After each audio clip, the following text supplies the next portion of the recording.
अमर छत्तीसगढ़ देख रहे हैं आप और बुलेटिन की शुरुआत रायपुर से आई बड़ी खबर के साथ। विधानसभा में बेरोजगारी का मसला फिर उठाया। पूर्व मंत्री अजय चंद्राकर ने इस मुद्दे को उठाया है। बेरोजगारी पर पक्ष और विपक्ष में एक बार फिर से तीखी नोकझोंक हुई है। प्रदेश में बेरोजगारी की परिभाषा क्या है, ये अजय चंद्राकर पूछ रहे हैं। चंद्राकर ने CMIE के आंकड़े पर सवाल उठाए हैं। प्रदेश में बेरोजगारी दर 0.5%, संख्या बताना संभव नहीं, ये जवाब दिया गया है। और मामले में विधानसभा अध्यक्ष चरणदास महंत ने कहा, यह तो पता होना चाहिए कि कौन बेरोजगार है। पंजीयन कार्यालय को दुरुस्त करिए। रोजगार कार्यालय में आधार कार्ड अनिवार्य नहीं है, इसलिए प्रॉपर जानकारी नहीं मिल पाती है। बेरोजगारी भत्ता के लिए कैसे तय होगा कौन बेरोजगार है, यह सवाल अजय चंद्राकर ने उठाया है। वहीं जवाब दिया मंत्री ने कि भत्ता देने के लिए अलग अलग 5 बिंदु पर क्राइटेरिया तय हैं। मोदी जी के आने के बाद बेरोजगारी पर केंद्र से आंकड़ा बंद हो गया, इसलिए हमें निजी संस्था के आंकड़े मानने पड़ते हैं। सरकार ने निजी संस्था को मान्यता नहीं दी है, लेकिन लाभ दिया जा रहा है। चंद्राकर के बयान पर सीएम भूपेश बघेल ने भी हस्तक्षेप किया है। और शराब को लेकर भी सत्ता पक्ष के विधायकों ने अपनी ही सरकार को घेरा। कांग्रेस विधायक गुलाब कमरो और विनय जायसवाल ने सरकार को घेरा। शराब पर सदन में आबकारी मंत्री कवासी लखमा ने जवाब दिया है। लोग क्लब से शराब लेकर कलेक्टर कार्यालय में जाकर बैठ रहे हैं। आपसी लड़ाई हुई होगी, 1 माह के भीतर जांच कराई जाएगी। विनय जायसवाल पड़ोसी राज्य से शराब की तस्करी का उन्होंने मामला उठाया। मध्य प्रदेश की अवैध शराब छत्तीसगढ़ में खपाई जा रही है, यह आरोप भी लगाया विनय जायसवाल ने। और वहीं स्पीकर ने इस मसले पर कहा कि शराब का विषय गंभीर है, मंत्री जांच कराएं। अवैध शराब बेचने वाले ढाबों, होटलों पर कार्रवाई करने का दावा कवासी लखमा कर रहे हैं। और न्यूज 18 संवाददाता देवव्रत भगत हमारे साथ जुड़ गए हैं रायपुर से और जानकारी के साथ। देवव्रत, विधानसभा फिर हंगामा, हम कहें कि 2 खास मसले, एक तो शराब और दूसरा बेरोजगारी, एक बार फिर ये हल्ला की वजह बनने हैं।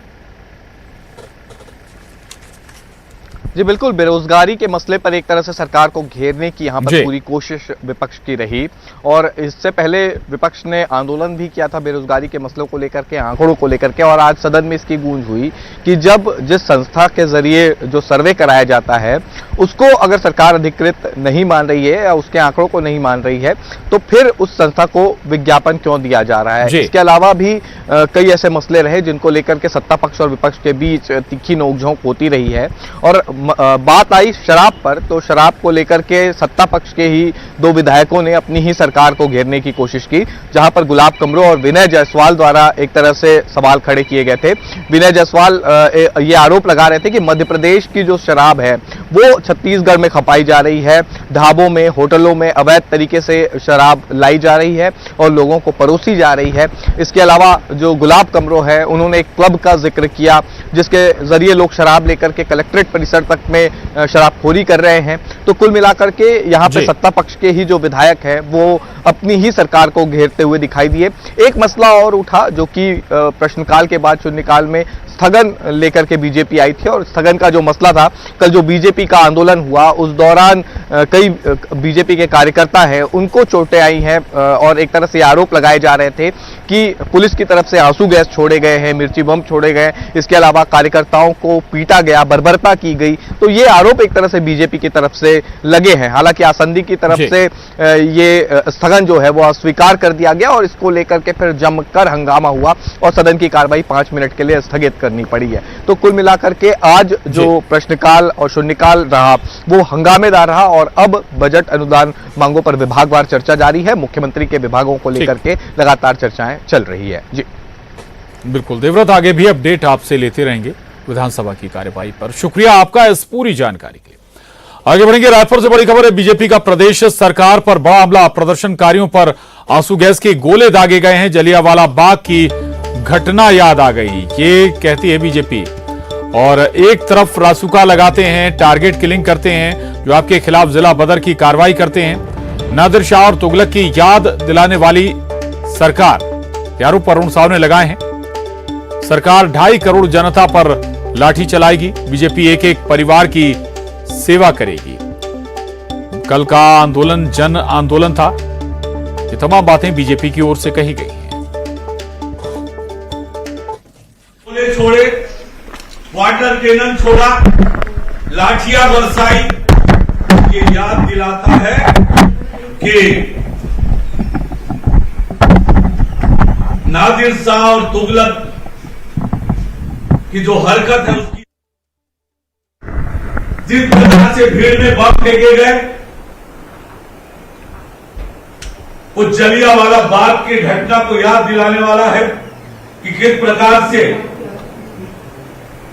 लोकतांत्रिक आंदोलन को कुचलने का प्रयास राज्य सरकार की ओर से हुआ। अरे ये हितग्राही हैं, अपने अधिकार के मांग को लेकर आपसे गुहार करने आए हैं। ये चरित्र बताता है भारतीय जनता पार्टी और कांग्रेस का चरित्र कैसा है। एक तरफ उन हितग्राहियों के हमने चरण पखारे, उनका अभिनंदन किया, स्वागत किया, और आपने उन पर लाठियां बरसाई, गोले दागे, पानी की बौछार की। जिस जनता ने आपको मुख्यमंत्री बनाया उस जनता पर अपने अधिकार के लिए लड़ने आते हैं तो उन पर लाठियां बरसाते हैं, गोले दागते हैं। हिंदुस्तान में कहीं ऐसा नहीं होगा कि भीड़ पर बम फेंके जाएं, अश्रु बम फेंके जाएं भीड़ पर। एक तरफ आप टारगेट किलिंग करते हैं बस्तर में, रासुका लगाते हैं, जिला बदल की कार्रवाई करते हैं। ये क्या दर्शाता है आपका? कैसी तानाशाही पूर्ण कार्रवाई करेंगे आप? छत्तीसगढ़ की 2.5 करोड़ जनता के लिए कोई आपकी जवाबदारी नहीं है? जिस जनता ने आपको मुख्यमंत्री की कुर्सी पर बिठाया, केवल एक परिवार की सेवा करेंगे आप? वो 2.5 करोड़ जनता को लाठी चलाएंगे, टारगेट किलिंग करेंगे, जिला बदल की कार्रवाई करेंगे, जो आप पर आपके खिलाफ आवाज उठाए, जनता की मांगों को लड़कर लड़े। कल का आंदोलन विशुद्ध रूप से जन आंदोलन था।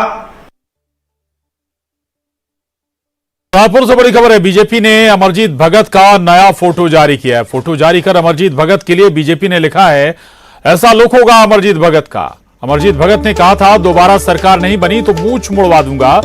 अमरजीत भगत का दिसंबर 2023 में ये नया लुक है, ये कहती है बीजेपी। दरअसल बगैर मूंछ वाली फोटो जारी की है बीजेपी ने अमरजीत सिंह भगत की, और बीजेपी कहती है हमें तो आपसे इतना ही कहना है अमरजीत भगत जी, आप इस लुक में क्या खूब लगते हो, बड़े सुंदर दिखते हो।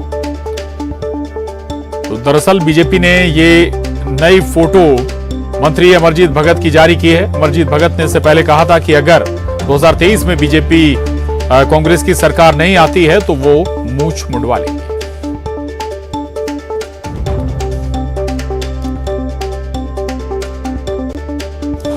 और उधर दुर्ग नगर निगम के लोग पागल कुत्ते और सांड से परेशान हैं। पागल कुत्ते ने अब तक 12 लोगों को काटकर जख्मी कर दिया है। शहर के वार्ड नंबर 4 में पागल कुत्ते के आतंक से लोग सहमे हुए हैं। कड़ी मशक्कत के बाद नगर निगम की टीम ने पागल कुत्ते को पकड़ा। वहीं एक सांड भी शहर के लोगों को परेशान कर रहा है। लोगों को खदेड़ते हुए सांड नाले में जा गिरा।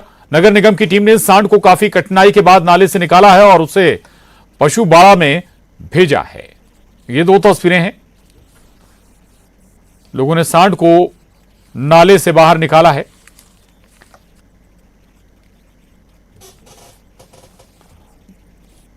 दरअसल लोगों को खदेड़ते हुए सांड एक नाले में जा फंसा और कुत्तों का आतंक भी इस वक्त लगातार बना हुआ है। दुर्ग में 2 तस्वीरें आपको दिखा रहे हैं और नगर निगम के लोग पागल कुत्ते और सांड को लेकर खासे परेशान हैं। न केवल जो कुत्ते हैं, आवारा कुत्ते हैं, वो लगातार लोगों को, बच्चों को निशाना बना रहे हैं, बल्कि जो आवारा सांड है वो भी लोगों के सेहत के लिए खतरा बने हुए हैं। 2 तस्वीरें आपके सामने। मासूम बच्चे को आवारा कुत्ते ने काट लिया। दूसरी तस्वीर एक सांड लोगों को खदेड़ते हुए नाले में जा फंसा।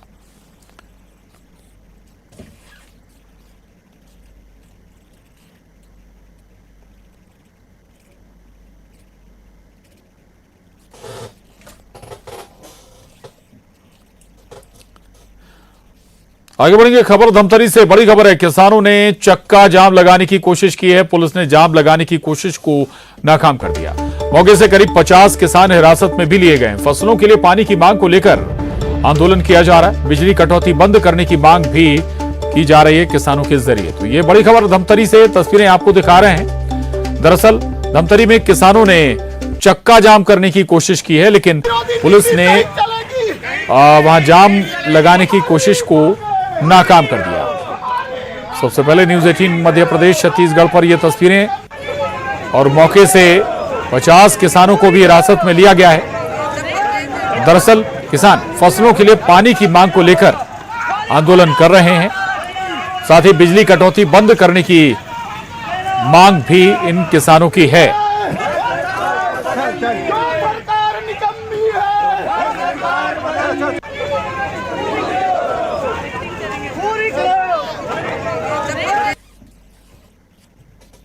और धमतरी से अभिषेक पांडे हमारे साथ जुड़ गए हैं और जानकारी के साथ न्यूज 18 संवाददाता।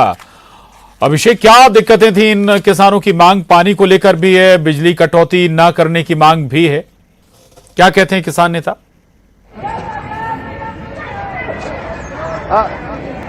जी, धमतरी जो है 2 फसली इलाका है और यहाँ पर गर्मी में भी बड़े पैमाने पे धान की फसल ली जाती है। धान के लिए पानी की काफ़ी ज़रूरत होती है और गंगरेल बांध का जो पानी हर साल किसानों को मिलता रहा है सिंचाई के लिए गर्मियों में, लेकिन इस साल बांध की मरम्मत के नाम से पानी नहीं दिया जा रहा है। और जिस दिन से सरकार ने ये घोषणा की है कि पानी नहीं दिया जाएगा, उस दिन से ही किसान अपने आंदोलन पे अपनी मांगे उठाते रहे हैं। आज उसी सिलसिले में चक्का जाम करने की कोशिश किसानों ने की थी NH 30 पर, लेकिन पुलिस बड़ी संख्या में तैनात थी और चक्का जाम शुरू भी नहीं हो पाता। उससे पहले करीब 50 किसानों को हिरासत में ले लिया। आपको ताज़ा तस्वीरें मैं साथ में दिखाता चलूँ प्रशांत, कि मेरे पीछे देखिए सारे किसान हैं और अपनी गिरफ्तारी दे रहे हैं। पुलिस कोतवाली थाना के सामने ये पूरा का नज़ारा है और 50 की संख्या में करीब किसान हैं, हाथ में जो पोस्टर और बैनर लिए हुए। किसानों के नेता अभी हमारे साथ हैं, इनसे पूछते हैं कि आज क्या स्थिति बनी। आज हम चक्का जाम कर रहे थे। पुलिस की दादागिरी और प्रशासन की नौटंकी जो है महीनों से चल रही है। किसान की फसल मरने की कगार में है। सरकार की गलत नीति के कारण ये फसल मर रहा है।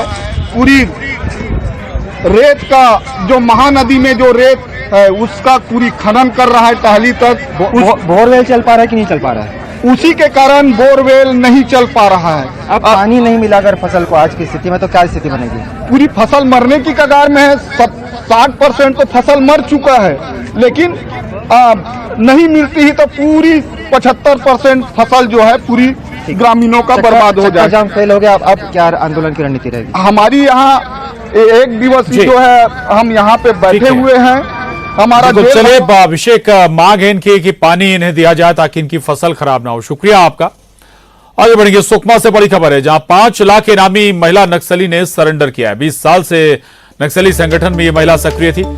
SP सुनील शर्मा के सामने महिला नक्सली ने आत्मसमर्पण किया। पूना नरकोम अभियान का असर दिख रहा है, शासन की योजनाओं का से लाभ दिया जाएगा। तो ये बड़ी खबर, अहम खबर है सुकमा से, जहां 5 लाख के इनामी महिला नक्सली ने सरेंडर कर दिया। 20 साल से बताया जा रहा है कि ये महिला नक्सली संगठन में लगातार सक्रिय थी और SP सुनील शर्मा के सामने इसने आत्मसमर्पण किया है।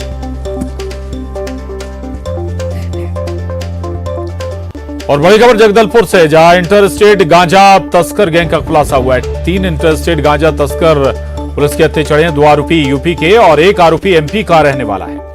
लाखों का गांजा जब्त किया गया। भानपुर पुलिस ने कार्रवाई की है। जगदलपुर से रायपुर ले जाया जा रहा था गांजा, तो ये बड़ी कार्रवाई हुई है। और जगदलपुर में जहां इंटरस्टेट गांजा तस्कर गैंग का खुलासा हुआ है, 3 इंटरस्टेट गांजा तस्कर पुलिस के हत्थे चढ़ गए हैं। 2 आरोपी यूपी के और 1 आरोपी MP का रहने वाला है।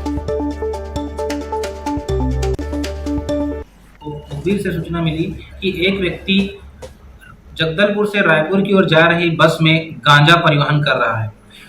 सूचना से वरिष्ठ अधिकारियों को अवगत कराकर उनसे आवश्यक दिशा निर्देश प्राप्त करके बस्तर थाना के सामने NH 30 पर वाहन चेकिंग की कार्रवाई शुरू की गई। जगदलपुर से रायपुर की ओर जा रही महिंद्रा बस को चेकिंग करते समय एक संदेही व्यक्ति रोहित शुक्ला उर्फ राजा निवासी प्रयागराज उत्तर प्रदेश का मिला, जिसके पास 4 बैग में कुल 37 किलो 300 ग्राम गांजा बरामद की गई। ये इनके 2 साथी भी बस से जगदलपुर से रायपुर की ओर जा रहे हैं, जो सब मिलकर के गांजा लेकर के जा रहे हैं।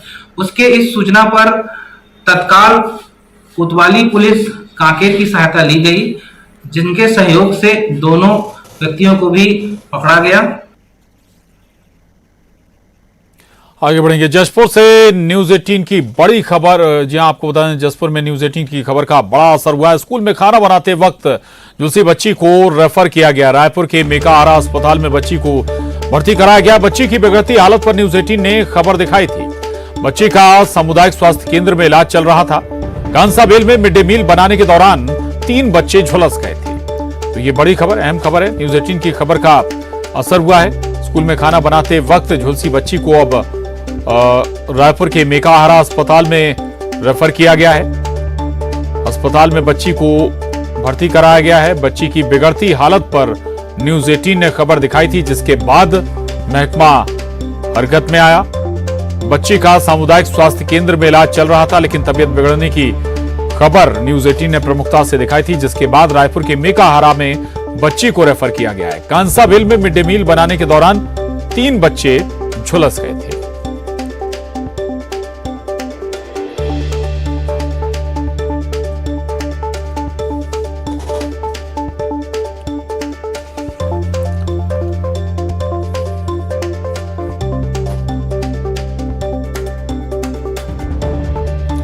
आगे बढ़ेंगे। छत्तीसगढ़ में मौसम का मिजाज बदला। अधिकांश हिस्सों में हल्की मध्यम बारिश और गरज के साथ बौछारें पड़ने के आसार हैं।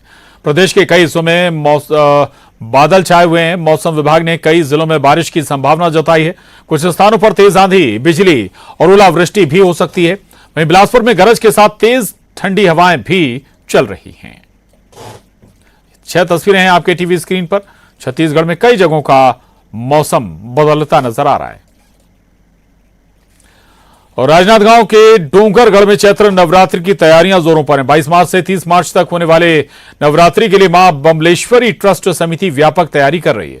इस बार विशेष आकर्षण ऊपर मंदिर में 3 किलो सोने से बने पत्तियां और सजावट की सामान है, जिसमें मां बमलेश्वरी के दरबार को सजाया गया है। जयपुर से आए 20 कारीगरों ने 16 दिनों की मेहनत से गर्भगृह को ऐसा रूप दिया है। स्वर्ण पत्तियों का वो निर्माण में भक्तों की ओर से मंदिर में आए दान के सोने के आभूषणों का इस्तेमाल किया गया है। नवरात्रि के 9 दिनों में इस बार करीब 15 से 16 लाख दर्शनार्थियों के माता रानी के दरबार में पहुंचने की संभावना है।